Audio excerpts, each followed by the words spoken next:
more than enough times in the last 24 hours for it to have had its intended effect on you, namely to bypass your critical thinking faculties and directly activate the fear conditioning center in your amygdala. Yes, the real terrorists are in government, and their researchers know exactly how to terrorize you most effectively, and their establishment mouthpiece corporate MSM dinosaur media lapdogs are only too happy to play along. So you've probably seen this by now, but in case you haven't, here is Nice in a nutshell.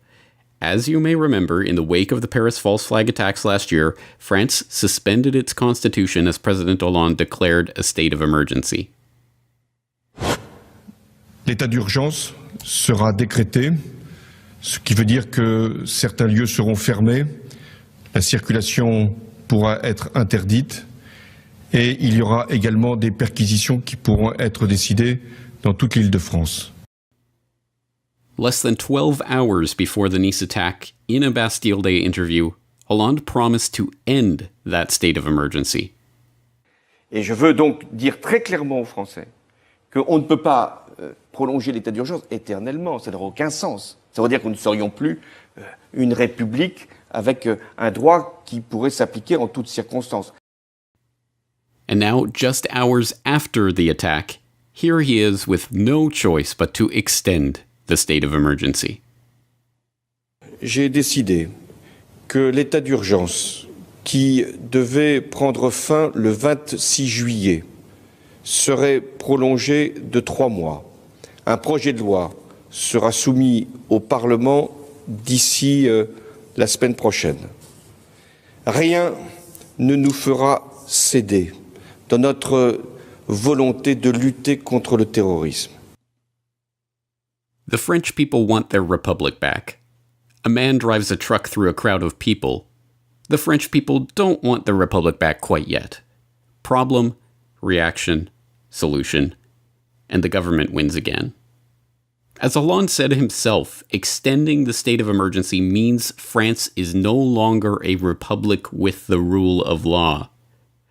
But before the madness of the Summer of Rage takes over and everyone goes completely insane, think about this for 1 minute. Just 1 minute.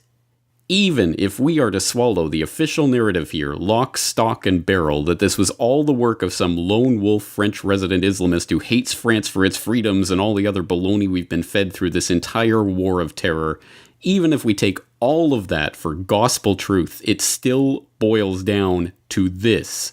The suspension of constitutional freedoms has nothing whatsoever to do with a man driving a rented truck through a crowd of people. The government cannot protect you from tractor trailers. They cannot protect you from people with knives or cars or baseball bats or random and unstoppable and unpredictable acts of violence. No amount of rounding people up and putting military on the streets and locking the country down is going to change that. You are going to die one day.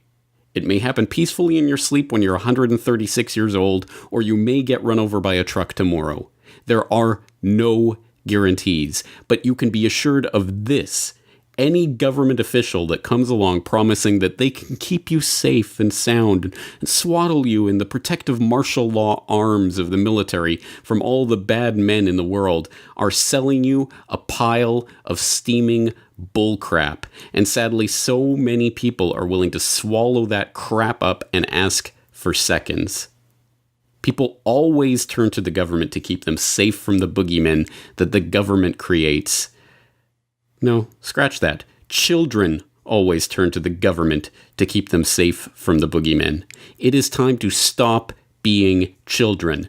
Government will not solve this problem. Martial law will not help. States of emergency are not the answer, and giving more powers to the government only incentivizes them to create more terror to keep you suckling on the government's teat. Stop suckling.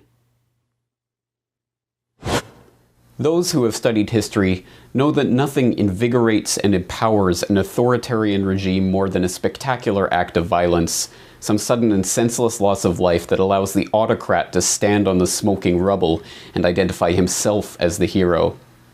It's at moments like this that the public, still in shock from the horror of the tragedy that has just unfolded before them, can be led into the most ruthless despotism. Despotism that now bears the mantle of security. Acts of terror and violence never benefit the average man or woman,